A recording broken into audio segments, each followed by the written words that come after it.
Welcome to the Deep Dive, where we take your sources and unlock the most compelling insights hidden within. Today, we're plunging into a truly remarkable historical transformation. We're going to be charting how a single trading company evolved into this dominant imperial power. And we're drawing deeply from William Dalrymple's really engrossing book, The Anarchy. It's a fascinating narrative, isn't it? It really is. This isn't just, dry history, dates, and facts. It's this incredibly dramatic story that unfolds across centuries, across continents.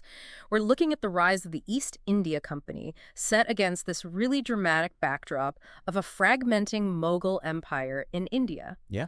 Think of it like the ultimate, maybe the original corporate takeover, but stretched over centuries. It's got everything incredible characters, surprising twists, immense wealth, and frankly, devastating violence. And what's truly fascinating, I think, and what these sources let us see so clearly is how you can trace that transformation almost step by step. You start with this, smallish, maybe even struggling group of London merchants gathering in a hall back in 1599. Right. And then fast forward a couple of centuries, and they've become this dominant, almost state-like entity controlling huge swaths of India by the early 1800s. It's quite the shift. It really is. And we'll explore, the specific ways that political decay in India sort of opened the door, created opportunities. We'll look at how European military methods just drastically changed the power dynamics on the ground. Yeah, the technology aspect. Absolutely. Yeah. And those pivotal moments, those key battles or decisions that, looking back, irreversibly shifted the balance. It's this complex interplay of, seemingly separate forces all converging over time. And running through so much of this story, particularly the later part, is this figure, Emperor Shah Alam II. Nice. His long life, and often, let's be honest, tragic life, as the sources really highlight, serves as the central thread. He witnesses the entire 50-year period of the company's most aggressive expansion, its rise to power. His personal fate is just so tragically tied to the fate of his empire. It is. And his journey provides such a powerful human way to track this massive shift, this seismic change. He goes from being, a symbol of imperial potential, the heir to this vast empire, to becoming a fugitive prince, fleeing for his life. Right. Then later, a blinded captive, and ultimately a sort of figurehead living under the protection, and you have to use air quotes there, Yes. of the very corporation that basically supplanted his family's authority. His experience really makes these abstract concepts like imperial decline and corporate ascent feel deeply personal, visceral even. Okay, let's do it. Let's unpack this incredible and I think, frankly, pretty unsettling journey. We should start right at the beginning with the company's, much more humble ambitions.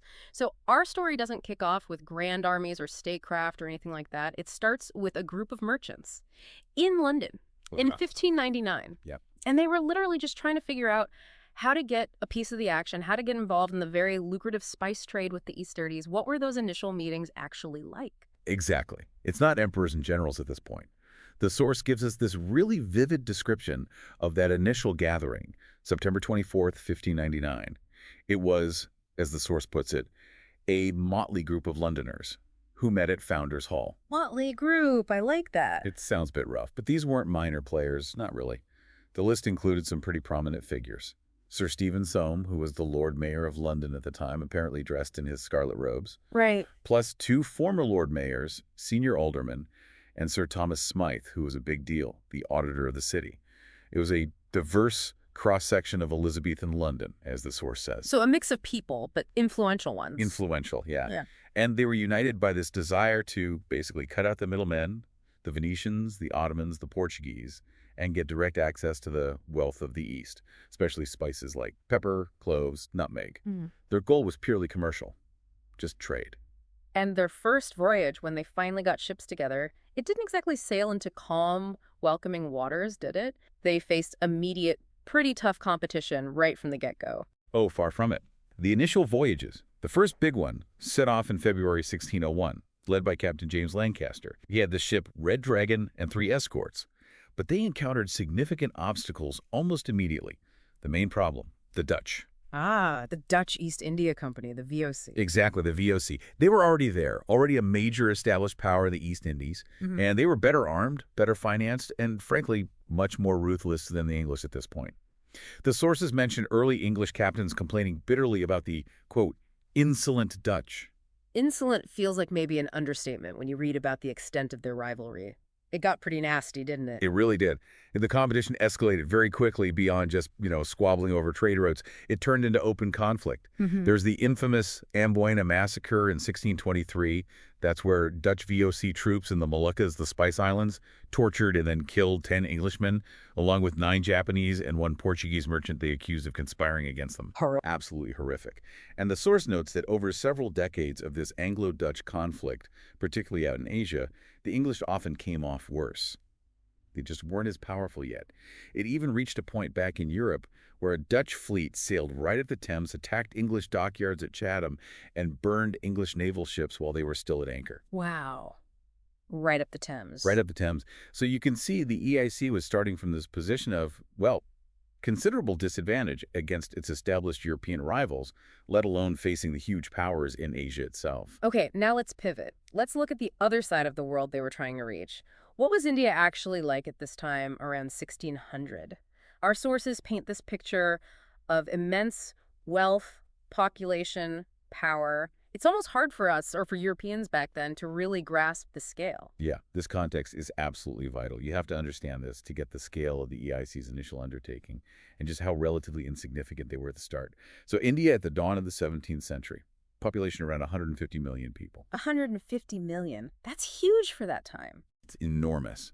To put that in perspective, that was roughly a fifth, maybe 20% of the entire world's population back then. And it wasn't just populous. It was, as the source describes it, the world's industrial powerhouse. Right. Not just resources, but manufacturing. Exactly. Manufacturing. Yeah. India was producing about 25% of the world's entire manufacturing output at that point, and the absolute dominant industry, textiles. High-quality textiles. So all those words we still use in English for fabrics like chintz, calico, shawl, pajamas, that's where they come from. Precisely. Chintz, calico, shawl, pajamas, khaki, dungarees, cummerbund, taffetas. The list goes on. All these words are loan words from Indian languages, directly reflecting India's global dominance in producing and exporting these high-quality fabrics. This wasn't just a place to buy some spices, it was the manufacturing hub of the planet. And England, by comparison, tiny, both in population and economic output. Starkly so. England had a population of maybe 7 or 8 million people at most. That's like 5% of India's population. And economically, England produced less than 3% of the world's manufactured goods. The wealth generated in India was just phenomenal, and a huge portion of that flowed upwards to the ruling power, the Mughals. The Mughal emperor, sitting in Agra, the source estimates his income around 1600 was something like 100 million sterling. 100 million back then. Back then, which would be billions, maybe tens of billions in today's money. This easily made him, quote, by far the richest monarch in the world. No contest. It really does make you pause and think. You've got this small group of merchants from a relatively minor European nation setting their sights on trading with the richest, most populous, most productive manufacturing center on the entire planet. They were definitely starting from a position of relative weakness, weren't they? Just trying to get a foothold, secure some kind of reliable, profitable trade. Yes, absolutely. And their early presence wasn't always welcomed or even seen very favorably by the established authorities or the local populations in India. In places like Surat on the west coast, where they eventually managed to establish a factory, basically a fortified trading post, they weren't necessarily seen as the most reputable partners. Oh. Well, one EIC official actually lamented that the prevalence of open whorehouses and rack houses, or rack bars basically, that were patronized by Europeans had, in his words, hardened the hearts of inhabitants against them. Not a great look. Not a great first impression. And another complaint, this one sent directly to the Emperor Aurangzeb later in the century, described the English somewhat unfavorably as, quote, a company of base, quarreling people, and foul dealers. Ouch. Base, quarreling people and foul dealers. Doesn't sound like they were making many friends in the early days. No, not always. And they also harbored, frankly, a significant ignorance and a dangerous underestimation of Mughal power, especially early on. Despite their initial setbacks, despite the warnings from their rivalry with a much stronger Dutch, you had figures back in London like Sir Josiah Child, who was a dominant figure in the company. He made what this source calls a really foolish decision back in 1686. What did he do? Well, Child became convinced that the company could actually assert itself militarily against the Mughal emperor. He wrote that they must draw the sword to vindicate the rights and honor of the English nation in India. That sounds ambitious. Extremely ambitious, and ultimately disastrously misguided at that point. A considerable fleet was dispatched to Bengal, packed with warships, cannons, soldiers, with explicit orders to, quote, seize what we can and draw the English sword. So they tried to take on the Mughal Empire directly. They did, but this attempt to basically go to war with the emperor in the 1680s was a complete failure. They were simply outmatched by the sheer scale and power of the emperor's forces. They learned a very harsh lesson about their own limitations and the reality of Mughal strength at that time. And even just establishing a foothold, like in Calcutta, which they founded a bit later, around 1690, that came at a terrible human cost, didn't it? Even for the Europeans Oh, themselves. absolutely. The sources really highlight the incredibly high death rate in early Calcutta. Yeah. It was mainly due to rampant disease, malaria, dysentery, cholera, typhoid. The seasoning period was brutal. Seasoning. Yeah, the period when newcomers either acclimatized or more often died. Yeah. Within just 1 year of Calcutta being established, out of the initial 1,000 or so European inhabitants, 460 were already recorded in the burial register, nearly half. Nearly half in 1 year. That's staggering. It's staggering. There was this grim saying among those who survived that the English who came out to India live like Englishmen and die like rotten sheep. It was just a brutal, disease-ridden environment for them. So why stay? Why keep pushing? Profit. Pure and simple. Despite the horrific mortality rates, the sheer richness and productivity of Bengal was just too alluring. It was described as the finest and most fruitful country, one of the richest, most populous, and best cultivated countries, especially famous for its unrivaled textile production. That immense economic potential kept the company pushing forward, absorbing these terrible human costs because the prospect of future profit was just so vast. Okay, so let's picture this scene then. You've got this small, maybe somewhat desperate English trading company. They're facing fierce European rivals like the Dutch. They're often viewed with suspicion in India. They're battling disease and the environment just to survive. And they've already failed quite spectacularly in a direct military challenge to the powerful Mughal emperor. Right, they're just kind of clinging on, really. It's just clinging on. And here's where it gets really interesting. Because that powerful Mughal empire, their incredibly wealthy host, started to unravel. And that unraveling created entirely new, unforeseen opportunities for these persistent, maybe lucky newcomers. This is precisely where the sources introduce that key concept for the whole book, the anarchy. The beginning of the end, you could say, for the centralized, dominant Mughal state can really be dated pretty clearly to the death of Emperor Aurangzeb in 1707. He was the last of the really powerful ones. He was the last of the truly effective, long-reigning emperors, and what followed his death was a period of intense, damaging war among his descendants. Succession struggles plagued the empire. His successors were often short-lived. They lacked the political skill, the military command, or sometimes just the focus required to maintain control over such a vast, complex empire. The wheels of central authority really began to come off. And this internal disorder, the corruption, which maybe had been simmering beneath the surface, it started to become openly visible. People noticed. Exactly. As Fakir Kar Uddin Ilhabadi, who was a contemporary historian cited in the sources, observed very pointedly, disorder and corruption no longer sought to hide themselves. He said, the once peaceful realm of India became the abode of anarchy. The Dar Alam, the abode of peace, became the Dar al-Fitan, the abode of anarchy. Wow. Now, this didn't mean India instantly collapsed everywhere into chaos, but the central nervous system of the empire, the areas around the capital cities of Delhi and Agra, began to seriously fail. And paradoxically, while these Mughal heartlands suffered major disruption, other parts of India actually saw what the sources describe as an economic resurgence. Really? How did that work? Well, strong, independent regional leaders seized the moment.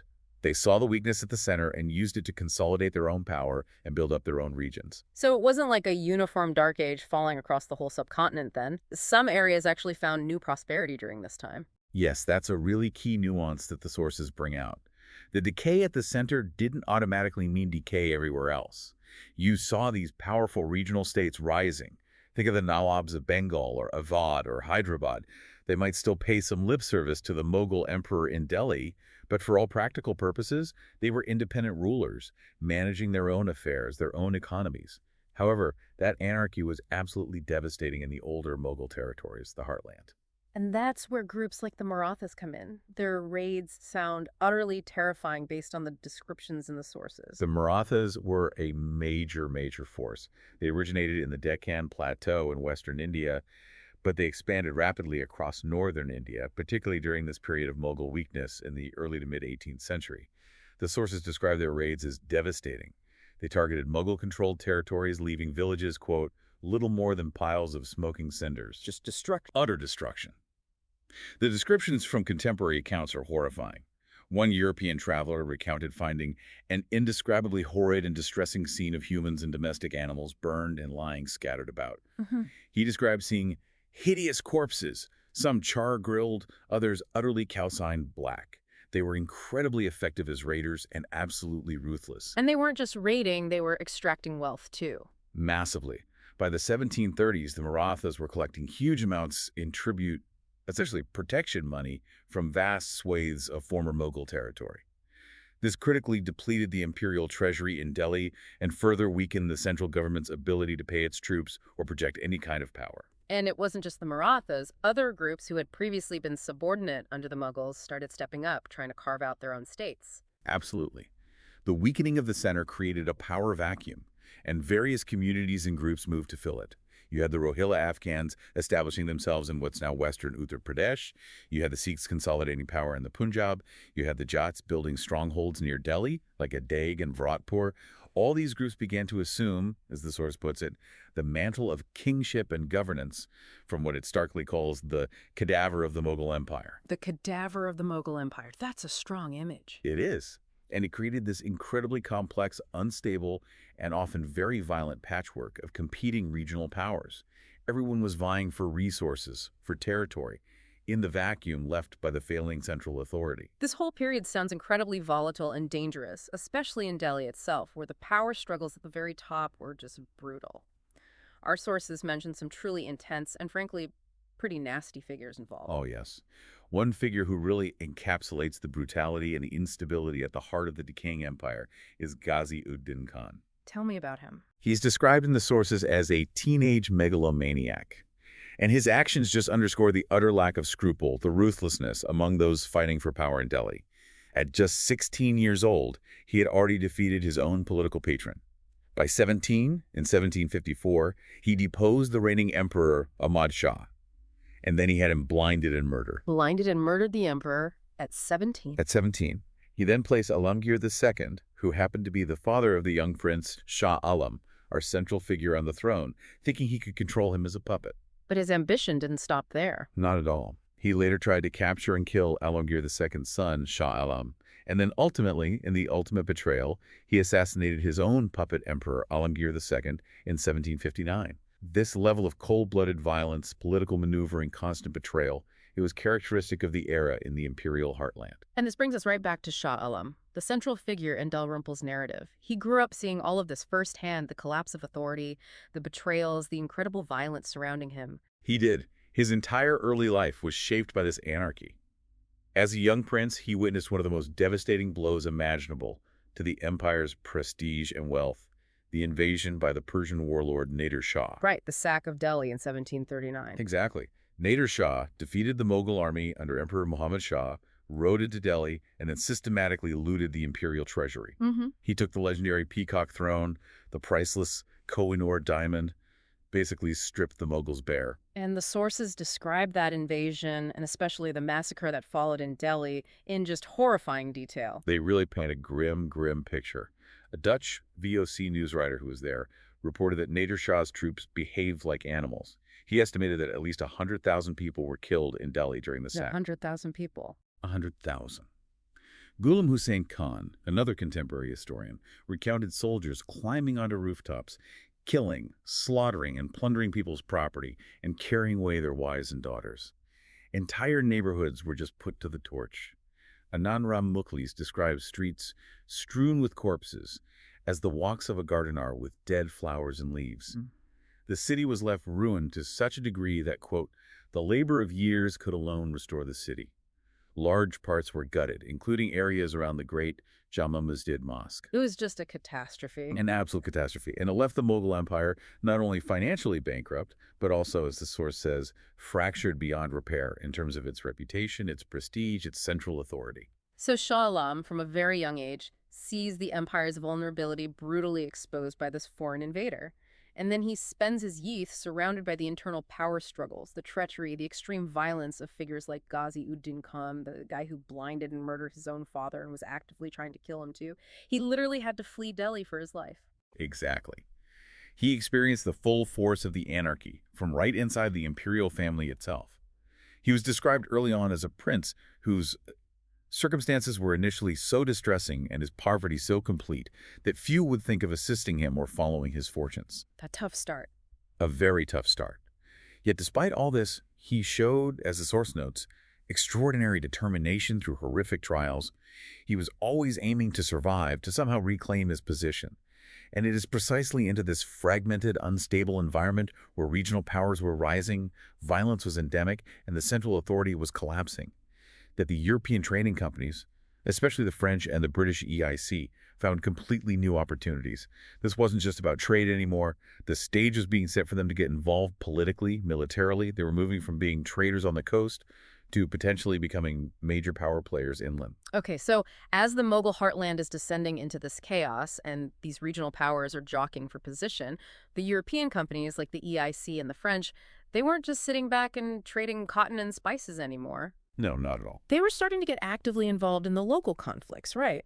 And crucially, they were recognizing the potential of applying their European military methods in this completely new context. This is exactly where the French, and specifically the governor of the French Compagnie des Indes, Joseph-François Dupleix, become really key figures in this next phase of the story. Now, the French company often lagged behind the British EIC in terms of funding and resources. Right. But Dupleix was this ambitious, visionary guy. He saw the opportunity presented by this fragmenting political landscape in India. He began a really clever strategy, hiring out his professionally trained Indian troops as sepoys to various Indian rulers and factions who were fighting amongst themselves. So lending out his soldier. Lending out his soldiers. But it wasn't just military aid for cash. It was a deliberate strategy to gain land and political influence for the French company. He was pushing beyond mere commercial activities into politics and power brokerage. And this is where those European military techniques, the discipline, the volley fire, start making a really significant difference on Indian battlefields. Absolutely. The sources highlight one battle in particular, the Battle of Adya River near Madras in 1746, as a pivotal moment, a real eye-opener. What happened there? Well, you had a relatively small French force, maybe about 400 sepoys, and 230 Europeans under a Captain Paradise. They faced a much, much larger Mughal army, estimated at around 10,000 cavalry and infantry, sent by the Nawab of the Carnatic. 10,000 versus maybe 600. The French were massively outnumbered. Hugely outnumbered. But the French force was disciplined. They were trained in European linear tactics, firing coordinated volleys, using bayonets effectively, supported by mobile artillery.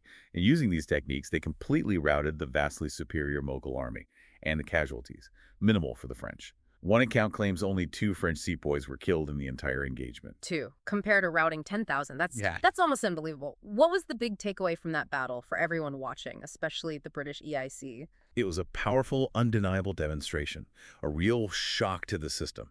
It clearly showed that these techniques of 18th century European warfare, disciplined infantry firing in volleys, coordinated movements, effective artillery, could decisively defeat much larger, more traditionally organized Indian armies, which often relied more on mass formations, cavalry charges, and less coordinated firepower. It was a profound wake-up call.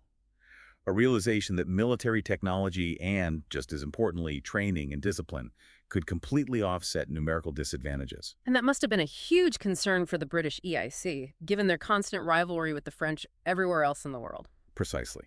The British EIC government down in Madras, under a guy named Charles Floyer, they immediately grasped the implications. The source quotes him observing, very worriedly, that experience has proved that no regard is paid by the French to the neutrality of the Mughals' dominions. Meaning the Mughals couldn't protect them from the French. Exactly. They couldn't or wouldn't. And they went on to note that the Mughal government, even if it wanted to help the British, was probably not able to do it against the French. So this starkly underscored the urgent need for the EIC to develop its own significant military capability. Not just for defense against the French anymore, but increasingly to assert itself against potential Indian enemies in this new, volatile, fragmented environment. The directors back in London started pushing hard for the strengthening of fortifications, especially of Fort William in Calcutta, which they saw as dangerously inadequate, particularly as another war with France seemed to be looming globally. And speaking of that global rivalry, this Anglo-French conflict wasn't just playing out in India, was it? It was part of a much bigger worldwide struggle that even sparked conflicts elsewhere, like in North America. Yes, the sources explicitly make that connection. They note that the trail of gunpowder, which ignited the next round of Anglo-French conflict, began far away from India, on the frozen borderlands of America and New France. So the French and Indian War in America. Exactly, which became part of the wider Seven Years' War. It illustrates just how interconnected these imperial ambitions were across different continents. Events in North America, events in Europe, and events in India were all feeding into each other, escalating the tensions between Britain and France everywhere. Okay, so back in India then, the focus starts to shift increasingly towards Bengal, this incredibly wealthy province where the EIC had a major presence in Calcutta, and a new Nawab comes to power there, Siraj-ud-Dowlah. And our sources are, well, they're incredibly critical of him, perhaps even shockingly so. The descriptions provided in the sources, particularly from contemporary Indian historians, are certainly damning, yes. Ghulam Hussain Khan, who was actually Siraj-ud-Dowlah's own cousin and served on his staff, provides a particularly harsh portrait in his history, the Sir Mutakaran. What did he say? He describes Siraj-ud-Dowlah as, and this is a direct quote from the source reflecting Khan's view, a serial bisexual rapist and psychopath. He claimed his character was a ruinous mix of ignorance and profligacy. Wow, that's strong language. Very strong. He was widely seen, even by those within his own court apparently, as being rash, cowardly, treacherous, and fundamentally lacking the qualities needed to govern effectively or, crucially, inspire loyalty. And critically, he alienated the experienced, established military commanders who had served his grandfather, Alverdi Khan. He preferred instead to surround himself with less competent favorites. This left his court deeply unstable and lacking the kind of unified loyalty needed to stand firm when a crisis hit. So definitely not the strong, unifying leader needed to face these rising internal pressures and the growing power of the European companies. Far from it. In fact, his own grandfather, Aliverdi Khan, the previous Nawab, is quoted as having worried profoundly about what would happen after his death. He apparently predicted that as soon as Siraj-ud-Dowlah took over, the Hatmen, his term for the Europeans, would possess themselves of all the shores of India. He saw it coming. He seemed to foresee the danger posed by his grandson's character and the potential for conflict with these increasingly powerful, militarily capable European companies. And it's Siraj-ud-Dowlah's attack on the company factories in Bengal in 1756 that seems to be the spark that directly ignites the major conflict with the EIC there. Yes. There were various grievances building up. The EIC was strengthening its fortifications in Calcutta, maybe without Siraj's clear permission. They were giving shelter to individuals he considered his enemies. Tensions were rising. So in 1756, Siraj-ud-Dowlah decided to act decisively. He attacked the British factories, first at Kazim Bazar, then he marched on Calcutta itself. And the British in Calcutta weren't ready. They were caught unprepared, partly due to procrastination in actually strengthening the fortifications, despite those warnings from London. As one account put it, there was so little credit was then given that the Nabob would venture to attack us, that they hadn't properly secured the outer defenses. So they were quickly defeated. Very quickly defeated. The garrison surrendered. Those who were captured were taken prisoner, and that led to the infamous incident known as the Black Hole of Calcutta, where a large number of prisoners were confined in a very small guard room overnight, resulting in many tragic deaths from suffocation and heat stroke. But the critical point for our narrative here is that the British garrison was defeated, and the company lost control of Calcutta, its main base and trading hub in Bengal. This defeat, the loss of Calcutta, that must have sent shockwaves down to the EIC presidency in Madras. And it prompted them to send their most capable military officer, Robert Clive, up to Bengal, right? Exactly. Clive had already made a name for himself, demonstrated considerable skill using European military tactics during the Carnatic Wars against the French down south. He was seen as the man for the job. So Clive heads north. He arrived in Bengal in December 1756. He had naval support under Admiral Watson and a force of around 2,000 men, a mix of European regular soldiers and EIC-trained sepoys. In early 1757, they moved quickly to recapture Calcutta. The naval ships played a really key role here, using their powerful broadsides to bombard the Nawab's positions along the Hooghly River.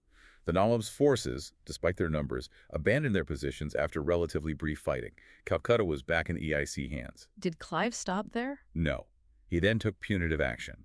He ordered the burning and looting of surrounding villages, not just for plunder, but as he explicitly wrote, the better to distress the enemy, the more to alarm the province, and to work upon Siraj's governing passion, fear. Using fear as a weapon. It was a psychological tactic as much as a military one.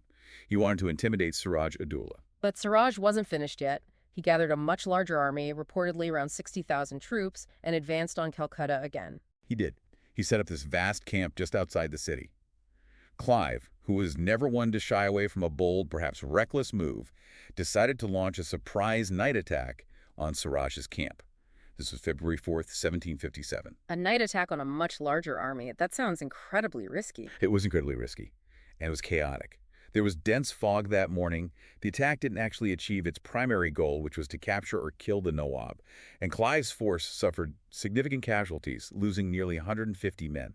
Clive himself wasn't even sure if it had been a success. He described it afterwards as the warmest service I ever yet was engaged in, and noted it failed in its main object. What?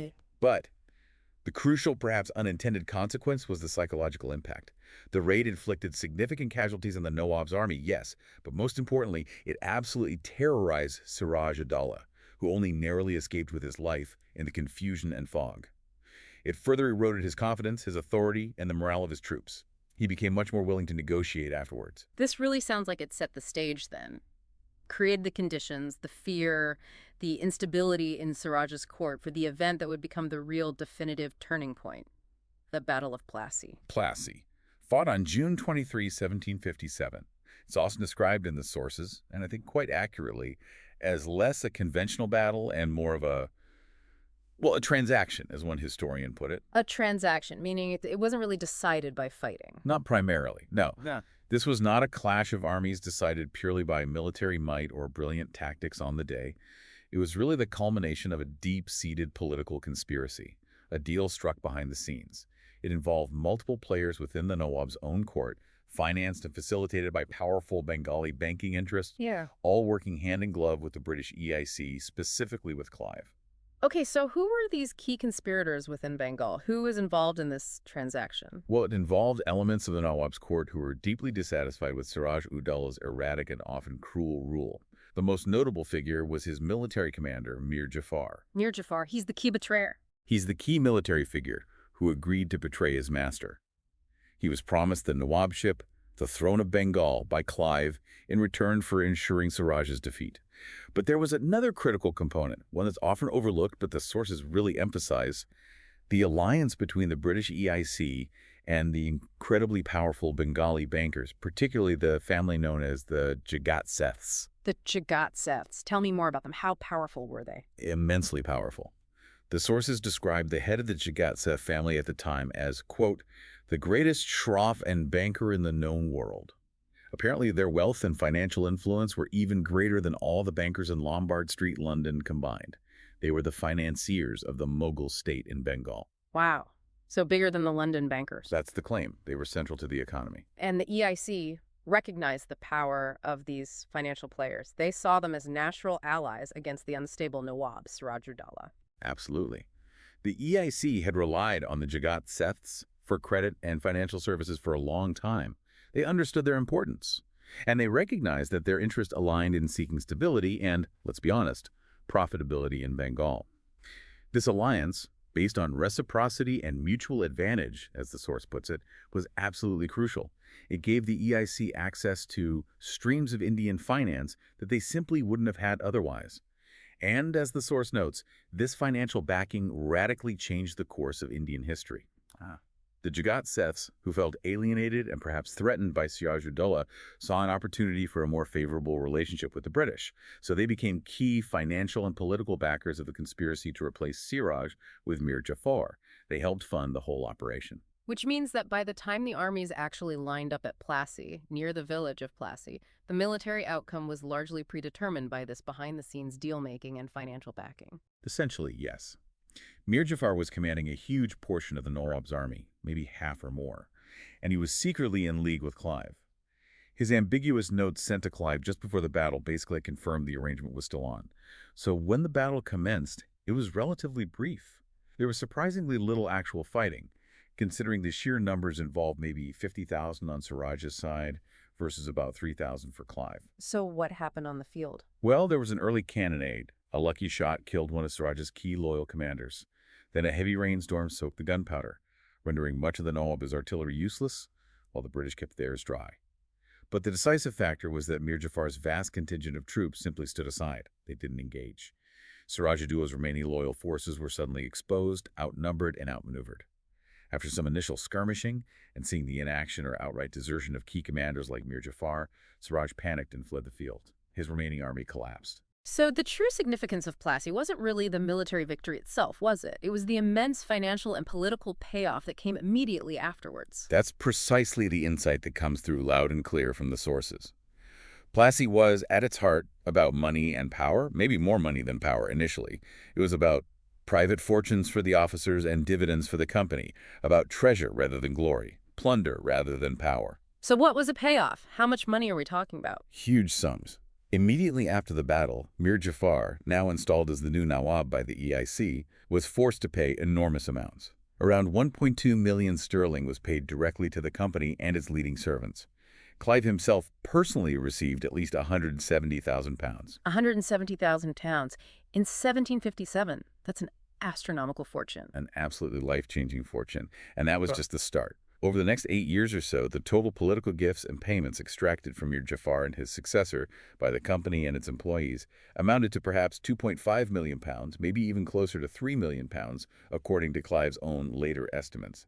£3 million sterling drained out of the Bengal treasury in just a few years. Yes. Plassey didn't just give the EIC political influence, it effectively opened the floodgates. It allowed them to start systematically extracting the immense accumulated wealth of Bengal, fundamentally changing the company's resources, its scale, and its motivations in India. It went from being a trading company to being a revenue-extracting power. So after Plassey, the East India Company has effectively put their own man, Mir Jafar, on the throne in Bengal. He's their puppet Nawab. But it sounds like he wasn't actually very good at ruling, and the company's constant demands for more money became completely unsustainable for his government. That's exactly right. The sources describe Mir Jafar, the new Nawab installed after Plassey, as an almost uneducated Arab soldier. He apparently had little capacity for the really complex task of governing a wealthy, sophisticated state like Bengal or managing its intricate finances. Not exactly qualified for the top job, then. Not really. He was criticized, even by contemporaries, for not having the talent of gaining the love and confidence of his principal officers, many of whom were the old, established Mughal nobility who probably resented him anyway. His rule was pretty quickly characterized by mismanagement. And crucially, he struggled immensely, almost immediately, to meet the massive tribute payments and those ongoing political gifts he had promised the company and its rapacious officials after Plassey. So the money tap wasn't flowing as freely as the company hoped. No, because the state was becoming paralyzed. This constant financial drain caused greatest confusion, as one source put it. There was widespread resentment among the Mughal nobility and the army officers because their own salaries and the funds needed to actually run the state were often delayed or simply not paid at all because the money was going to the company. By 1760, just 3 years after Plassey, Mir Jafar's territory was facing multiple rebellions, largely due to his weak rule and the financial crisis precipitated by the company's demands. He just couldn't cope. And it was his son-in-law, Mir Qasim, who eventually replaced him. And he actually tried to push back, to assert some independence from the company's growing control. That's right. Mir Qasim was installed as Nawab by the company in 1760. They basically deposed Mir Jafar because he was proving so ineffective and, more importantly, unable to meet their escalating financial demands. They thought Mir Qasim would be more pliable or at least more competent. But he wasn't? Well, he was certainly more competent. He's described as intelligent and capable, much more so than Mir Jafar. But he quickly sought to consolidate his own power, not just be a company puppet. One of his first moves was to shift his capital away from Murshidabad, which was too close to Calcutta and company influence, further inland to Mankur. Trying to get some distance. Exactly, trying to get some breathing room. Right. And more significantly, he tried to crack down on the widespread abuses by company officials and their private Indian agents, the Gamatas. What abuses were those? They were using their special trade passes, called dastaks, which were meant only for the company's official goods, to conduct their own massive private trade, completely tax-free. Ah, so they were cheating the system for personal gain. Massively. This practice not only severely undermined the Nawab's own customs revenues, his main source of income, but it also crippled local Bengali merchants who actually had to pay the taxes and couldn't compete. It was hugely disruptive and unfair. So Mir Qasim's attempts to assert his authority, to control his own revenues, and to stop this blatant exploitation inevitably brought him into direct conflict with the EIC, which saw its lucrative privileges, both official and private, being threatened. And this conflict between Mir Qasim and the company didn't stay political, did it? It escalated into outright violence, including the terrible Patna massacre. Yes, Mir Qasim's pushback led to open warfare by 1763. After suffering some initial defeats at the hands of the company's forces, Mir Qasim, in what seems like a desperate act of retaliation and rage, ordered the killing of all the British prisoners he held at the EIC factory in Patna. How many people are we talking about? Around 50 or 60 company officials and soldiers, plus maybe 100 other European prisoners. It was a significant number. And this horrifying order was carried out in October 1763 by a European mercenary in his service, a rather notorious figure named Walter Reinhardt, also known as Sumru or Somber. He was an Alsatian German soldier of fortune. A European mercenary killed the British prisoners for Mir Qasim. He did. According to the sources, Sumru initially hesitated. One of his colleagues reportedly protested, saying that while he was an enemy of the English, he wasn't their executioner. But Sumru ultimately obeyed Mir Qasim's direct orders and personally led his platoon to slaughter the unarmed British prisoners, including William Ellis, the chief of the Patna factory. So that's just brutal. It was an act of extreme brutality, fueled by Mir Qasim's desperation and anger at his defeats, and understandably, it absolutely hardened British resolve against him. There was no going back after that. And this wider conflict, Mir Qasim's rebellion against the company, this is what brought the Emperor Shah Alam II back into the picture, wasn't it? But this time as an ally on the losing side, fighting against the EIC. Exactly. Shah Alam, who was still technically the Mughal emperor, but was essentially a wandering prince without a stable throne or income, living mostly in Awadh at this point, he saw an opportunity in Mir Qasim's struggle. He decided to ally himself with the fugitive Mir Qasim and also with Shuja-ud-Dowla, the powerful Nawab of Awadh, or Oud. Together, they formed a combined front, aiming to drive the British out of Bengal and restore their own authority. They amassed a pretty formidable army. Did Shah Alam think they could win? Well, the sources note something interesting. Shah Alam, based on his earlier experiences witnessing European tactics back when he was in Bengal years before, reportedly warned his allies before the decisive battle. He told them that traditional Indian cavalry, even in large numbers, simply could not stand against modern European-trained infantry firing disciplined volleys. He seems to have had a realistic, maybe even pessimistic, view of their chances in a pitched battle against the company's army. And he was proven tragically right, wasn't he? At the Battle of Buxar in 1764. Buxar, fought in October 1764. It was a major decisive defeat for the combined forces of the Mughal emperor, the former Nawab of Bengal, Mir Qasim, though he fled early, and the Nawab of Awadh. What went wrong for them? The sources describe a combination of factors, including chaos and possibly betrayal on the Indian side. The emperor's own elephant apparently fled after its driver, the Mahout, was killed by an EIC cannonball. There are reports that key commanders, like a general named Kamgar Khan commanding a large body of troops, were bribed by Mir Jafar, who, confusingly, had by this point been reinstalled as the puppet Nawab by the EIC after Mir Qasim's flight and deserted the field at a critical moment. So internal divisions again. Internal divisions, lack of unified command, maybe outright bribery. Meanwhile, the EIC forces, under Major Hector Munro, although outnumbered, fought with discipline. Their well-trained sepoys and effective artillery held firm against attacks and eventually carried the day. Jean-La de Lauriston, a French officer bravely commanding the emperor's artillery, was captured as the Allied army disintegrated. It was a comprehensive victory for the company. This victory at Buxar, it feels even more significant, more foundational than Plassey 7 years earlier. This is the moment the trading company truly transforms into something else entirely, isn't it? Absolutely. I think that's exactly right. While Plassey gave the EIC immense financial leverage and political influence in Bengal, largely through conspiracy and installing a puppet, Buxar cemented their position through outright military dominance. They hadn't just defeated a regional Nawab this time, they had defeated the combined forces of the Mughal emperor himself, the ruler of Awadh, one of the most powerful successor states, and the former ruler of Bengal. They beat the emperor. The sources state unequivocally that Buxar was the moment the company succeeded in laying the ground for its territorial conquest of India. After this victory, there was no major North Indian power left that could realistically challenge their military supremacy in the region. This was the key transition point. As the source puts it so well, a business enterprise had now emerged from its chrysalis, transformed into an autonomous imperial power backed by a vast army. An army that was already huge by this point. Yes, by 1764, the EIC's army was already larger than the entire British Crown's army deployed globally. So you had the situation where, as the source says, a body of merchants had been transformed into the de facto sovereign rulers of much of northern India. This transformation was unprecedented, and frankly, it shocked contemporary observers back in Britain.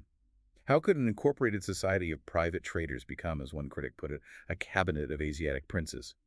It led Adam Smith, the famous economist, writing a bit later, to famously call the whole situation a strange absurdity, a trading company acting as a sovereign state. It just didn't fit any existing models. A strange absurdity that captures it perfectly.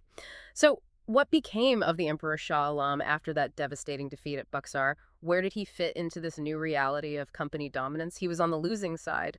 Yes.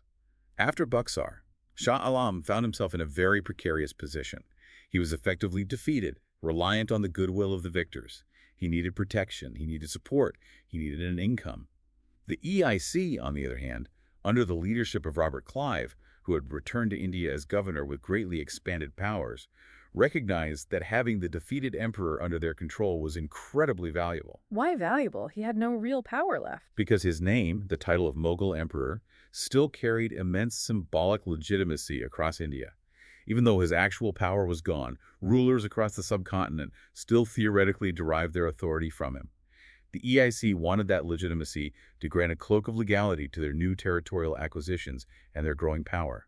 So there's this rather ignominious scene described in the sources where the emperor, Shah Alam, meets with Mir Qasim, his now defeated former ally, on a makeshift throne that had been set up inside an EIC opium factory near Buxar before the formal negotiations with Clive began. An emperor holding court in an opium factory, that says a lot. It really does symbolize the shift in power. The outcome of these negotiations was the Treaty of Allahabad, signed in August 1765. This was brokered by Clive. And in this treaty, Shah Alam, in his capacity as the nominal Mughal emperor, formally granted the East India Company the Diwani of Bengal, Bihar, and Orissa. Okay, the Diwani. That term comes up again and again. It sounds important. What exactly did granting the Diwani mean in practical terms for the EIC? What power did it give them? Granting the Diwani was absolutely crucial. It was the right to collect the state revenues, essentially, the right to administer and collect taxes from these three vast and incredibly wealthy provinces, Bengal, Bihar, and Orissa. So they became the tax collectors. They became much more than just tax collectors. This wasn't just about receiving a fixed payment from the provinces. It meant the EIC now controlled the entire machinery of state finance across this huge region. They appointed the revenue collectors, the annales, they administered the taxation system, they managed the treasury, and they effectively controlled the entire economy of one of India's richest areas. This function, the Diwani, had previously been the exclusive domain of the Mughal state and its appointed governors. So the emperor grants them this right, which gives them a kind of legal cover. Exactly. It provided a veneer of Mughal legitimacy. They weren't just conquering territory, they were administering it on behalf of the emperor, theoretically. But in reality, They were now performing the core function of a government, collecting taxes directly from millions of people. In return for the Diwani, the EIC was supposed to pay Shah Alam a fixed annual tribute or pension, Nasar, and also cover the expenses of the local administration, the Nizamat, keeping the surplus revenues for themselves. But in practice, this grants of Diwani transformed the EIC definitively. They went from being a foreign trading body operating on the fringes to being a de facto internal administrator and ruler, controlling immense financial resources derived directly from the land and people of India. All while still operating, remember, as a private corporation, primarily answerable to its shareholders back in London, although now also increasingly subject to oversight from the British government after this point. It completely blurred the lines between business and government. but Shah Alam, even though he was now technically under company protection in Allahabad, receiving a pension, he wasn't content just being this powerless figurehead, was he? He still had his sights set on returning to Delhi. He wasn't content at all. Despite the security and the pension provided by the EIC at Allahabad, his lifelong ambition, his driving goal, remained returning to his ancestral capital, Delhi. He wanted to sit on the peacock throne, or what was left of it, and reclaim some semblance, however small, of his imperial dignity and maybe even some real power. Did the company want him to go back to Delhi? No, they were very wary of this. They were quite comfortable having him under their thumb in Allahabad. They worried, quite rightly, that if he returned to Delhi, he might fall under the control of rival Indian powers, particularly the powerful Marathas, who also recognized the symbolic value of controlling the person of the emperor. Despite the EIC's reluctance, and despite the very clear dangers of leaving their protection, Shah Alam was determined. He eventually left Allahabad in 1771. Who did he turn to for help? He sought help primarily from Mahaji Scindia, who was one of the most prominent and powerful Maratha leaders at the time, and also got some support from Shuja Udala of Awadh, his former Buxar ally who had since made peace with the British.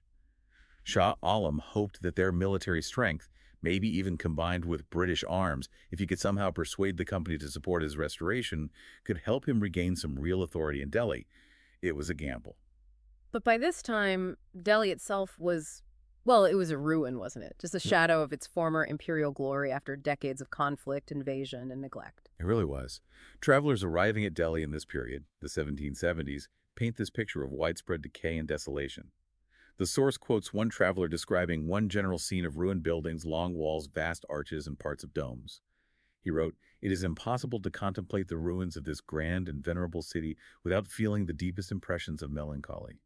The ruins apparently stretched for miles outside the still inhabited core city within the wall. Even inside the wall. Even inside, parts of the great Jama Masjid Mosque and the famous Chandni Chowk Bazaar were reportedly ruined or damaged, and the Red Fort itself, the magnificent palace complex, the seat of the great emperors, was described by visitors as going rapidly to desolation. Quote, but despite this physical ruin, Delhi remained the symbolic heart of the Mughal Empire, and Shah Alam felt absolutely compelled to return there. So Shah Alam did return to Delhi in 1772, but he found himself still dependent, didn't he? And the cycle of instability and violence in the heartland, the anarchy, it hadn't really ended. No, not at all. He returned initially with Maratha assistance, as planned, but he very quickly found himself effectively under the thumb of the powerful Mahaji Scindia. Scindia became, as the source puts it, his rigid master, basically controlling his affairs, his finances, and using the emperor's name for his own purposes. Even when Shah Alam had the help of a capable general like Mirza Najaf Khan for a period in the 1770s, who tried to restore some imperial authority and stabilize the finances around Delhi, these efforts were ultimately unsuccessful in the long run. Shah Alam remained largely a figurehead, constantly vulnerable to the shifting power struggles and the endemic violence of the various factions, Marathas, Rohillas, Jats, Sikhs, swirling around the decaying capital. And then came one of the most shocking, most horrific moments described in the sources, the actions of Ghulam Qadir Rohilla in 1788. This really highlights the absolute depth of the anarchy, doesn't it? This event, in the summer of 1788, demonstrates the utter barbarity that could occur in the power vacuum at the very heart of the old empire. Ghulam Qadir was the son of a Rohilla Afghan chief who had actually grown up as a hostage in the Mughal court. He harbored deep resentments. He managed to seize control of Delhi and the Red Fort. What did he do once he was in control? He systematically looted the Red Fort, the imperial palace. He was utterly convinced that Shah Alam was hiding vast amounts of ancestral treasure somewhere within the palace complex. To try and force the location out of them, he subjected the imperial household, the princes, the princesses, the servants, everyone, to horrific torture and degradation. There were reports of widespread rape of the women in the harem. The sources recount these dreadful details. Ghulam Qadir ordered the young princes to be whipped relentlessly to make them reveal where the treasure was hidden. And Shah Alam protested. Shah Alam protested. He pleaded with Ghulam Qadir, saying, and this quote is just heartbreaking, "Whatever is to be done, do it to me. These are young and innocent." What was Ghulam Qadir's response? His response was an act of almost unimaginable cruelty and sacrilege. He had the Emperor Shah Alam, the supposed refuge of the world, the descendant of Timur and Akbar, thrown down onto the floor of his own audience hall, and then Ghulam Qadir had his eyes pierced out with hot needles, blinding him completely. Oh my God. That is just an act of unspeakable barbarity. The degradation is unbelievable. It is. It really underscores the complete breakdown of traditional respect, authority, hierarchy. The sheer brutality is shocking. Shah Alam was then left for dead. Ghulam Qadir, before fleeing Delhi as the Marathas approached, apparently set off an explosion in part of the fort, maybe still hoping to uncover hidden wealth, or perhaps just to try and eliminate the emperor in the destruction. Did Shah Alam survive? He did survive. Mahaji Scindia eventually returned with his Maratha army, drove out the Rohillas, and rescued the blinded emperor. But Shah Alam remained this powerless, tragic figurehead, a living symbol of the empire's utter ruin and the anarchy that had consumed its heartland. He remained reliant first on the Marathas and would ultimately fall back under the protection, there's that word again, of the now dominant East India Company decades later in 1803. His personal suffering just encapsulates the whole tragic trajectory of the empire he nominally headed. So while Emperor Shah Alam is suffering these terrible indignities, blinded and powerless in a ruined Delhi, the East India Company, now firmly entrenched as the rulers of Bengal, Bihar, and Orissa, well, they weren't without their own significant challenges, particularly back in Britain. Notably, they faced a major, potentially catastrophic financial crisis around 1772. Wait a minute, the company was nearly bankrupt. That seems completely unbelievable, especially after they'd secured control of the immense wealth of Bengal through the Diwanee just a few years earlier in 1765. How on earth did that happen? It does seem completely counterintuitive, doesn't it? They control the revenues of one of the richest places on earth, yet they're broke. But the sources explain it quite clearly. Despite the vast revenues theoretically flowing in from Bengal, the company had accumulated absolutely huge debts by the early 1770s. How? Where is all the money going? It was a combination of factors, really. First, the enormous military expenses. They were constantly expanding their territory, fighting rivals, both Indian powers like the Marathas and Mysore, and European rivals like the French. Maintaining that huge army we talked about was incredibly expensive. Okay, military costs. What else? Rampant corruption among their own officials. These are the years of the nabob's company servants making vast private fortunes through private trade, taking bribes, accepting those political gifts. A lot of wealth was being siphoned off personally before it even reached the company's coffers. Right, the nabobs returning to Britain with huge fortunes. Exactly. And third, there was just sheer mismanagement of the newly acquired territories. They were merchants suddenly trying to run a state, and they weren't always very good at it, leading to things like the devastating Bengal famine of 1770, which further reduced revenues. So the cost of administering and defending this burgeoning company state was proving absolutely crippling. How bad did the crisis get? It got really bad in the summer of 1772. The scale of the crisis became undeniable when the company directors in London had to go, cap in hand, to the Bank of England and ask for a massive emergency loan of £400,000. £400,000. And then just 2 weeks later, they had to go back and ask for another £300,000. Their liabilities just vastly exceeded their assets. The company chairman himself described the situation as facing immense bankruptcy and a general gloom hanging over everything. They were on the verge of complete collapse. And this financial near collapse, this was a really pivotal moment, wasn't it? Because it exposed the instability, the flaws, the sheer weirdness of having a private trading company trying to wield sovereign power. And it drew the urgent attention of the British Parliament back in London. Right. People in Britain started asking questions. Big questions. Figures like the Great Orator Edmund Burke began speaking out forcefully in Parliament against the company's conduct. He railed against the corruption of its servants, the nabobs flaunting their Indian wealth. He criticized the mismanagement of the Indian territories. Burke painted this picture of company officials as these rootless individuals, quote, separated both from the country that sent them out and from the country in which they are, acting without real accountability to anyone but their own greed. So this crisis, this public outcry, this was the catalyst for the British government finally starting to step in and actively rein in the company's power and try to regulate its management. Exactly. This crisis marked the beginning of significant, direct governmental oversight and control over the East India Company's affairs, especially its political and military activities. It led directly to parliamentary actions like the 1773 Regulating Act, and then, more importantly, Pitt's India Act of 1784. What did these acts do? Did they abolish the company? No, they didn't abolish it. Not yet. But they fundamentally changed the relationship between the company and the state. They made the company's political and military actions subject to government supervision and control through a new body called the Board of Control, appointed by the Crown. The Governor-General in India became a Crown appointment, not just a company one. The source notes that this was really the start of a long process that would eventually culminate in the outright nationalization of the company by the British Crown, 70 years later in 1858, after the Sepoy Mutiny or Indian Uprising. But the writing was definitely on the wall in the late 18th century. The company state, as a purely private, largely unaccountable entity, was beginning its slow, steady absorption into the structure of the British state itself. The government was taking control. Meanwhile, back in India, particularly in Bengal, under this evolving company rule, Calcutta was experiencing this incredible boom, wasn't it? A massive transformation. Absolutely. Calcutta, the company's headquarters, transformed rapidly during this period into a bustling, wealthy, cosmopolitan city. By the late 18th century, its population had more than doubled since the time of Plassey, swelling to maybe around 400,000 people. It became known famously as the City of Palaces, or its St. Petersburg of the East, to its growing British inhabitants, reflecting its new neoclassical grandeur. Interestingly, even some of the old Mughal aristocracy, displaced from places like Delhi, migrated there, calling it the Paradise of Nations. It was undeniably by this point the richest, largest, and most elegant colonial city in the East, and trade, fueled by the company's control of those Diwani revenues, just flourished immensely. What were the key products driving this huge economic boom for the company during this later period? Well, exports from Bengal saw a massive increase, especially after the financial crisis of 1772 was resolved through government intervention. Exports grew something like fivefold by the early 19th century.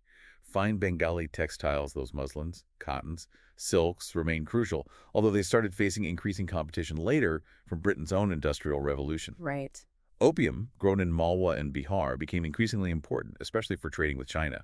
Cotton from Gujarat was also significant. But perhaps the biggest single success story, the thing that really drove the company's global trade network and profits, was tea from China. Tea. The British obsession begins. It really does. The EIC gained a near monopoly on the import of Chinese tea into Britain, and the demand just exploded. By 1795, tea sales had doubled in less than a decade. It became, as the source puts it, the food of the whole people of Great Britain. Everyone was drinking tea, and this massive, insatiable demand for tea, which was paid for largely by the silver generated from the revenues extracted from Bengal and the opium sold to China, this really fueled the company's trade and provided a powerful economic rationale for maintaining and expanding their control over India. The whole system was interconnected. And alongside this powerful economic engine, the company was also building, piece by piece, what became a truly formidable military machine on the ground in India. We touched on this earlier, but it seems absolutely critical to their ability to consolidate and expand their power beyond Bengal. It was the critical factor, no question. By 1790, the EIC had built, as the source states, the most powerful army in Asia. More powerful than any Indian state's army. Arguably, yes. And significantly, it was larger than the British Crown's own army at the time, globally. They became incredibly effective at recruiting, training, and retaining Indian soldiers, the sepoys, who formed the vast backbone of this enormous force. Why were they so successful at recruiting? Why did Indian soldiers join the company's army in such large numbers? The source explains it very clearly: pay and reliability. The EIC paid its sepoys significantly more and much more reliably and consistently than most contemporary Indian rulers could manage, especially as their own states weakened. A sepoy in the Bengal army, for instance, earned substantially more per month than his equivalent fighting for Mysore or Ava, and crucially, he got paid on time, every month. That mattered hugely. As the historian Burton Stein has quoted, the conquest of India by the EIC was as much bought as fought. They could afford the best army because they controlled the revenues. So a professional, well-paid, disciplined army. Exactly. Equipped with sophisticated weapons from company arsenals and factories, like the big one at Fort William in Calcutta, or the gun foundry at Dum Dum, which were capable of producing and maintaining modern European-style artillery and muskets. This whole package, manpower, training, logistics, weaponry, and reliable pay, gave the company a massive, decisive military advantage over its remaining rivals. And this professional, well-funded army allowed them to take on and ultimately defeat even the most powerful remaining indigenous rivals, like Tipu Sultan of Mysore and the vast Maratha Confederacy. It did. Tipu Sultan of Mysore is a fascinating figure. He's described in the sources as a feared and admired military commander. He was seen as able, brave, methodical, a serious ruler, and crucially, he was an innovator. He was determined to acquire and use European military techniques against the British. He wasn't just sticking to traditional methods. He'd actually defeated EIC armies quite badly in the past, notably during the Second Anglo-Mysore War in the 1780s, where he annihilated a force under Colonel Bailey. So he was a genuine threat. A very genuine threat. He was also an interesting ruler in other ways. He actively sought loyalty across religious communities, making large endowments to Hindu temples in his territory, for example. And he had global ambitions, or at least connections. He was even in contact with Napoleon Bonaparte in Egypt, receiving a letter from him proposing some kind of joint action against the British in India. He was arguably the most formidable single opponent the EIC faced before they tackled the Marathas head-on.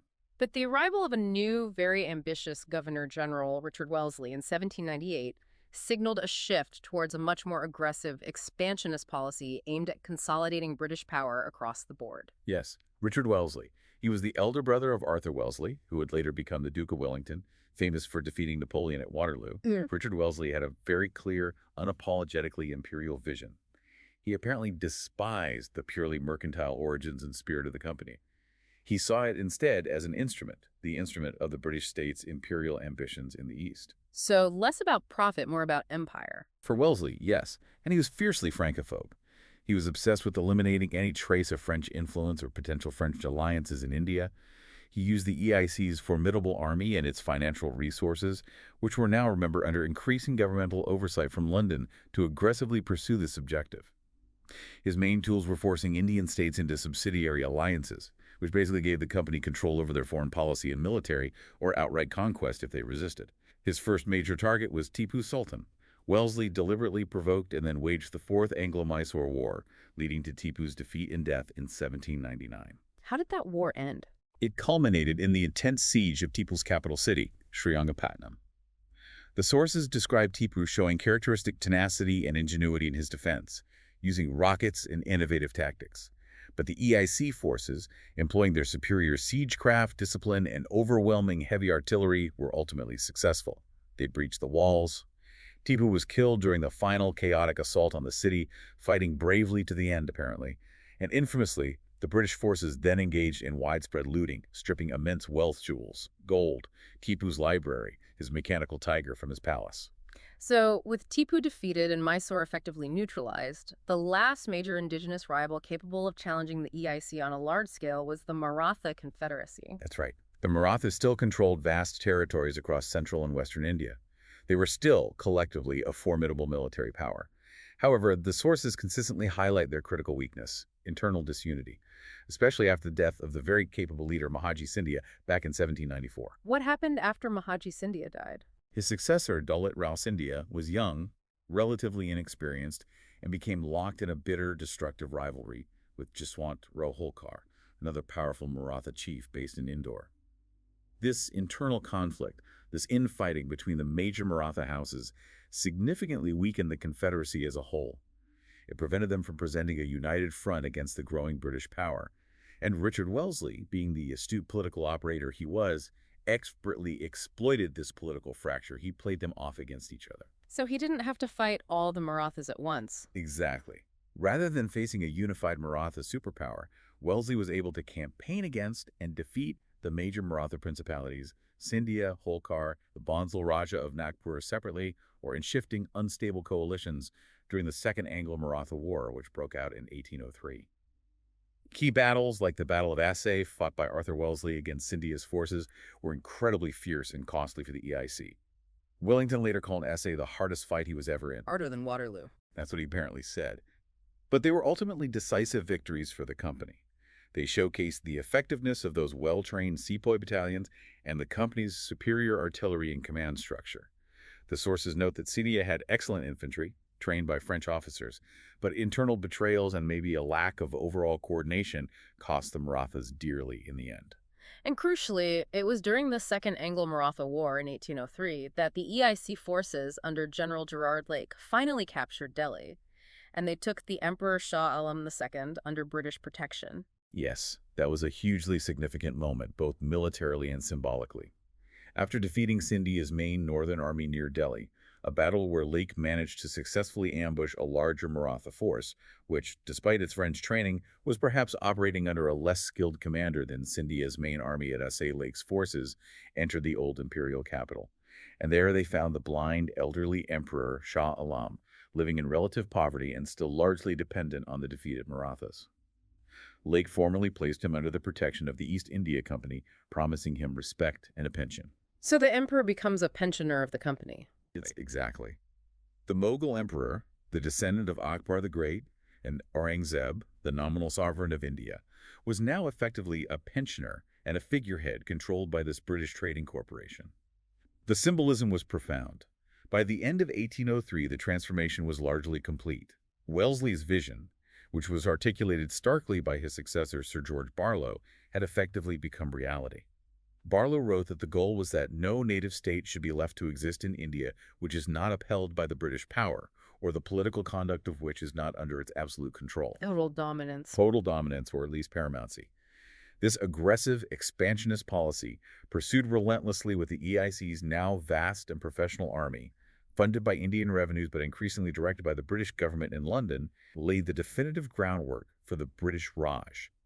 The trading company had become, without question, the paramount power across huge parts of the subcontinent. It truly is a remarkable story, and, as Adam Smith put it all those years ago, a deeply strange absurdity. You have this private body of merchants, originally just focused on profit, becoming the de facto sovereign rulers of millions of people in India, building an empire almost accidentally at first, then much more deliberately, all under the initial guise of commerce. That phrase, strange absurdity, just captures the anomaly perfectly, doesn't it? A commercial enterprise accumulating and then wielding such immense political, administrative, and military power that it becomes a ruler, becomes a state. It was genuinely unprecedented in world history at that scale. It wasn't supposed to happen that way according to any political theory of the time. Yet this unique confluence of factors, the collapse of Mughal authority, the advantage of European military tech and discipline, access to vast financial power through the Diwani, ruthless ambition, and specific individuals seizing opportunities in the chaos, somehow made it a reality. So let's recap. We've tracked this extraordinary journey, starting with that small group of hopeful, maybe slightly naive London merchants meeting in a hall in 1599. We saw them navigating tough competition, operating precariously within a powerful Indian empire, just trying to trade. And then over 2 centuries, through a complex mix of factors, they transform into this corporate entity that, by the early 1800s, is the undisputed dominant military and political power, ruling directly or indirectly over vast territories and millions upon millions of people in India. Yeah.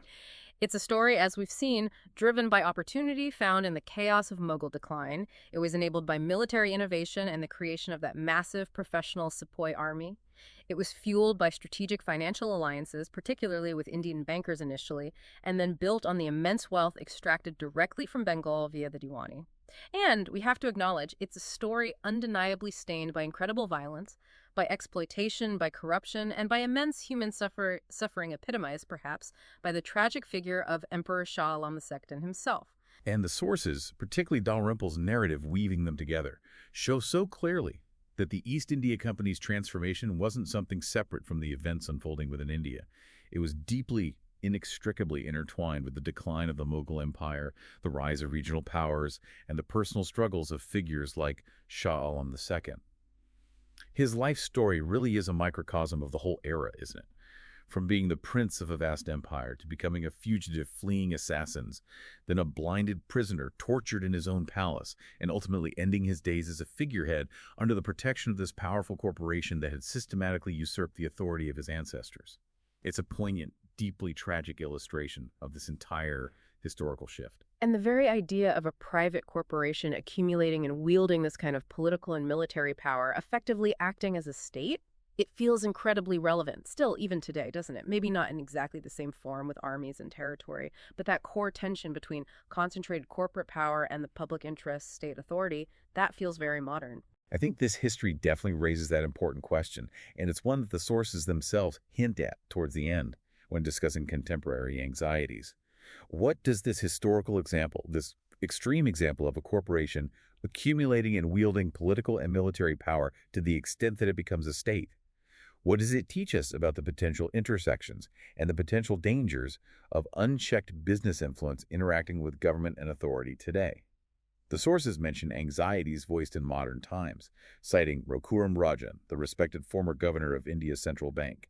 He has spoken quite publicly about concerns that corporate money, corporate lobbying can erode parliamentary integrity and potentially lead to what he calls crony capitalism. Crony capitalism. Yeah, where special interests, corporate interests, get substituted for the public interest in government policy.